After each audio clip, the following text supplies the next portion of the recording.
Messenger একটা নির্লজ্জতম জায়গা, যেখানে শত শত ছেলে মেয়ে প্রতিনিয়ত তার ইমানটাকে নষ্ট করে ফেলছে।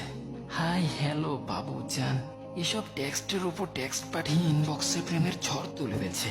আর যদি অপর পাশের মানুষটি রিপ্লাই দিতে একটু লেট করে, তাহলে তো ব্যাস তার ছটফটানি কে দেখে, যাকে বলে ফেসবুক রোমিও। এর বিপরীতে যারা সিঙ্গেল আছে, তাদেরও চেষ্টার কোনো কমতি থাকে না। প্রতিদিন কাউকে না কাউকে মেসেজ দিতেই থাকে। সেও চায় তারও একজন গার্লফ্রেন্ড থাকুক, তাকে বাবু বলে ডাকুক। তিনিও আবার কাউকে জান বলে ডাকার খুব ইচ্ছে।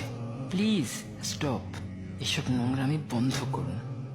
কারণ কোরআনে জিনার ব্যাপারে কঠিন থেকে কঠিনতম হুঙ্কার দেওয়া হয়েছে। আমি জানি না আপনি শুনেছেন কিনা, তবে আমার পক্ষ থেকে একবার শুনে যান। আউযু বিল্লাহি মিনাশ শাইতানির রাজিম। লা তাকরাবুজ জিনা, তোমরা জিনার ধারে কাছেও যেও না।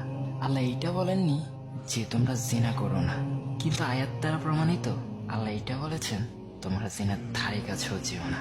কারণ এতে আমাদের জন্য কল্যাণ রয়েছে, আর সাথে আযাব তো রয়েছেই। তাই জেনা থেকে বের হয়ে আসাটাই আমাদের জন্য কল্যাণকর। জেনাকে ত্যাগ করুন, হালালের জন্য অপেক্ষা করুন, আর ভিডিওটা বেশি বেশি শেয়ার করে দেবেন।